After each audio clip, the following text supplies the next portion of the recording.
Skincare ingredients to avoid. I'm a board certified dermatologist. Let's discuss. This is a topic that is very confusing, stresses people out, and spoiler alert, the internet of all places, imagine, who would have thought, has overcomplicated something. Like, when does that ever happen? I'm being sarcastic. There are lists, apps, ingredient checkers, commandments put forward from skincare gurus of ingredients one must avoid, either claiming they're pore cloggers, they're endocrine disruptors, they're bad for your health. The number one reason why an individual would have to be hyper vigilant with regards to the ingredients in their skincare products is if they have an established allergy to a particular ingredient. That's known as an allergic contact dermatitis, and it can happen to products or ingredients that you have been using for a long time. By definition, that's kind of how it happens. Most people will go their entire lives without ever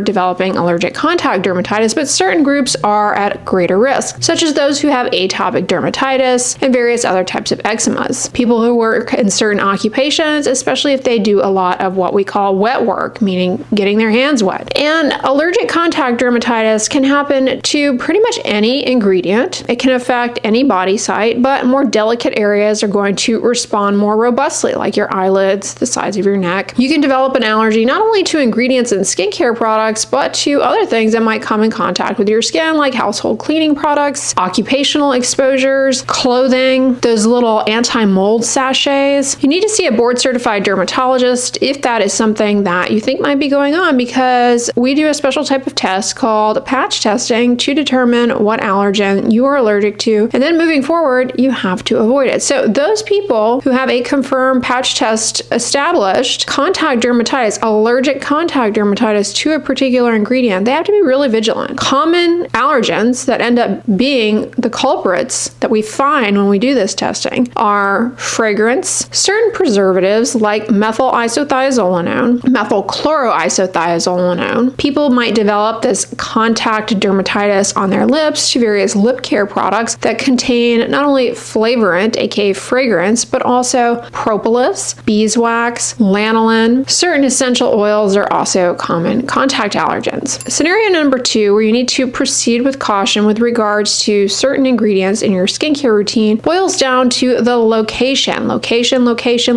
meaning where are you putting these things exactly? Because as I suggested, there are certain areas of the body that are a lot more accepting, if you will, in taking up different skincare products, ingredients, and therefore those ingredients are a lot more likely to cause irritation. As I already mentioned, eyelid skin, it's very thin, it's very delicate. You need to be a little bit more mindful of what ingredients you put to eyelid skin, hence the popularity of various eye creams, many of which are formulated to be a lot gentler around delicate eyelid skin, less likely to cause irritation, but spoiler alert, you can still have problems to tried and true quote-unquote eye creams that you might not have had you not gone after an eye cream in the first place. Also, the neck skin is a lot more delicate anywhere where you have skin on skin contact, because you need to be aware of the factors going on in these locations that make irritation to ingredients more likely. For example, under the arms, in the abdominal fold area, in the groin area, under the breast, between the butt cheeks, you have skin on skin contact. What happens is moisture is trapped there from sweat, and you have friction. Friction plus moisture leads to impairment of barrier integrity and enhanced penetration of things, and can be very irritating. Similar to the fact that you can become allergic to pretty much any ingredient out there, pretty much any ingredient out there might be irritating to you. But I like to focus on what I call the big 3. Big 3 ingredients that you really want to be strategic, mindful, and perhaps avoid in these more sensitive areas. Alpha hydroxy acids, which as a reminder are actually an umbrella category of many different ingredients, most commonly glycolic acid, lactic acid, and mandelic acid. Also salicylic acid, and we'll say active forms of topical vitamin A, whether it be prescription like tretinoin, tazarotene, trifarotene, adapalene, which is also over the counter here in the US, or cosmetic retinol or retinaldehyde, are fine to use on the face, right? Fine to use on various body locations. But around the eyelids, these ingredients can be particularly irritating. On the neck, they can lead to a lot of skin irritation. Under the armpits, they definitely can. In fact, right now, a lot of people love to put glycolic acid under their armpits in order to control body odor, but that can can end up leading to a lot of irritation. In fact, many skin conditions that end up happening under the arm, the treatments that we use to treat those things when they happen on the face or the rest of the body, they end up not being well tolerated because of the nature of underarm skin. It's delicate, moisture trapping, friction, and that can lead to a lot of irritation. These active medicated ingredients end up being so poorly tolerated in those areas and sometimes causing way too much irritation that lends itself to a whole host of new skin problems that it's not even worth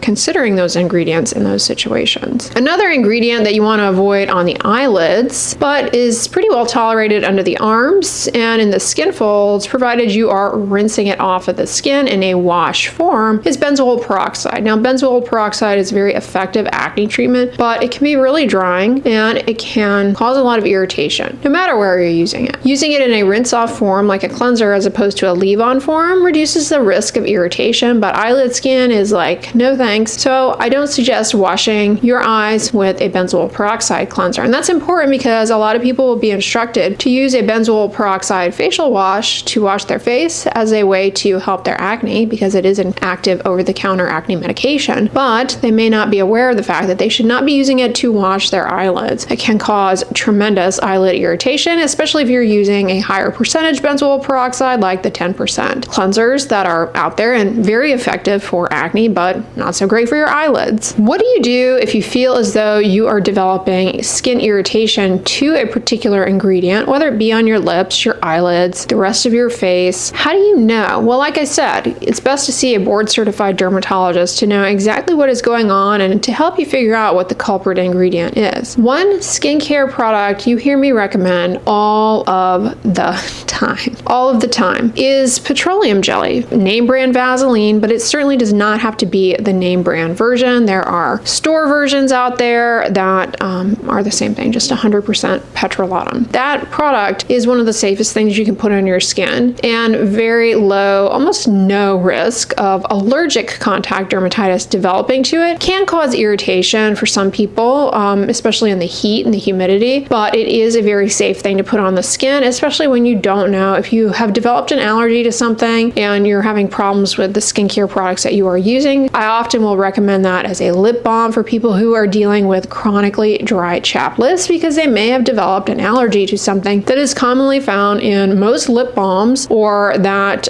maybe even they're irritated by it. And petroleum jelly is like the ultimate free of product because it's free of the majority of allergens, potential allergens, and tends to not be irritating on the lips at least. And it also protects the skin from another culprit that could make a particular ingredient even more problematic for you and is relevant to the mouth, the lips, the corners of the mouth, around the mouth. That is saliva. Saliva is something that can actually be a culprit in chapped lips, irritated lips, skin, frequent lip licking, chewing gum. All of those things can end up being the culprit. Petroleum jelly can act as a barrier to protect your skin from the saliva, which is irritating. Things get a little bit more tricky when we are talking about ingredients to avoid during pregnancy. I think there is a lot of misleading information out there, a lot of fear mongering. For the most part, I'll say the vast majority of skincare products out there are not anything that anyone would need to concern themselves about with regards to their safety during pregnancy. There's not an established face wash, face cream that is quote unquote pregnancy safe or pregnancy unsafe. And that's just a lot of misleading information. People will misrepresent certain scientific studies with regards to ingredients, maybe in unrealistic conditions or not even relevant to what is actually used in skincare, and use that to terrify pregnant women that they should buy certain products over others because they could cause hormone disruption or something of that sort. So for the most part, that is not the case. There is an exception as far as an ingredient that you might buy over the counter that you don't want to use during pregnancy, and that is what I call active vitamin A, whether it be the cosmetic stuff, retinol or retinaldehyde, or the prescription stuff, tretinoin, tazarotene, trifarotene, adapalene. Those we caution not to use during pregnancy. And a while ago, I did a video really doing a deep dive on why it is this is recommended, and it's actually not as scary as it sounds. Turns out there's really no proof per se that applying any of these ingredients to the skin actually ends up causing any kind of harm to a developing baby. It is merely a recommendation out of a a super abundance of caution, because if you're not familiar, here we're talking about the stuff that you put on your skin. The active forms of vitamin A that you take by mouth, like isotretinoin, aka Accutane, acitretin, aka Soriatane, or vitamin A supplements, they are teratogens, very harmful to the developing baby, so very, very much not safe. Their topical equivalents, on the other hand, we just say, all right, no one's going to test if that's good or bad. I mean, just think about that for a minute.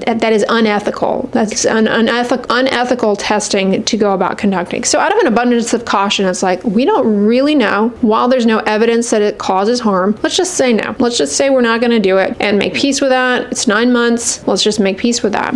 You will find, however, certain medical scenarios where a topical vitamin A is really necessary. And there you'll find physicians using it for their patients during pregnancy and it being okay. I'm telling you guys this not to green light, okay, go ahead and use these ingredients during pregnancy. But I'm telling you this because a lot of times what ends up happening is that people use these ingredients in their skincare routine. They follow my videos, hyping them up. And then, surprise, surprise, they find out they've been pregnant for the past however many weeks. They didn't know. And they're terrified. They're terrified that they have done something irreversible and harmful. And hopefully this puts your mind at ease. If you want more information, definitely check out that video. All of the lore with regards to certain sunscreen ingredients or skincare product ingredients outside of that topical vitamin A that we just mentioned is just that. It's lore. There's no reason to believe that any of that is unsafe during pregnancy. Also, breastfeeding is, there's nothing skincare wise, even active topical medication wise, that is not safe to use during breastfeeding, because the likelihood of absorption into the body, making its way into the breast milk to lead to problems to the baby, it's just not there. A lot of people will say, can you recommend a breastfeeding safe alternative to retinol? Topical retinol or any form of topical vitamin A that you apply to the skin is safe during breastfeeding. As long as you're not putting it on the breast and then putting baby right on there to nurse it off,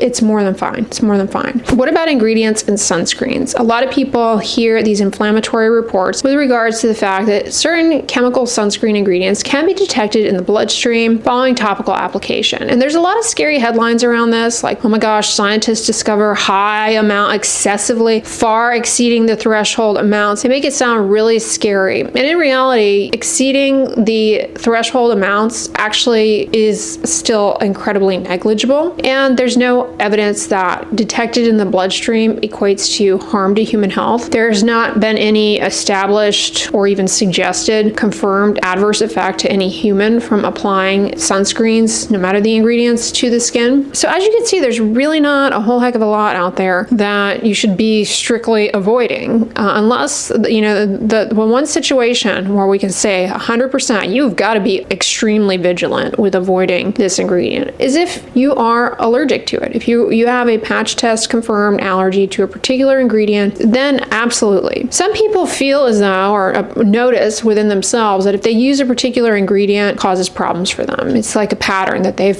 picked up on. And I say pay attention to that. Also keep in mind that the presence of an ingredient in one product may not necessarily mean that all products with that ingredient are going to be bad for you, because aside from allergic contact dermatitis, again, where you got to be super vigilant because you have an allergy, aside from that, an ingredient causing some problems for you in one product doesn't necessarily mean that all products with that ingredient will cause problems for you, because there's a lot of heterogeneity from product to product as far as the overall formulation and what can influence a given ingredient's relative irritancy to you. There are a couple of things out there that get perpetuated that have no basis in science, and one of them is seeking out and avoiding strictly pore clogging ingredients. So there are some older studies done on rabbit ear models suggesting that certain ingredients might be comedogenic, but those rabbit ear models didn't end up being representative of what actually happens in human skin. Those ingredients also are not utilized at those concentrations or in that way in skincare products. And so I find this whole rhetoric around pore clogging ingredients to be very unscientific and unhelpful.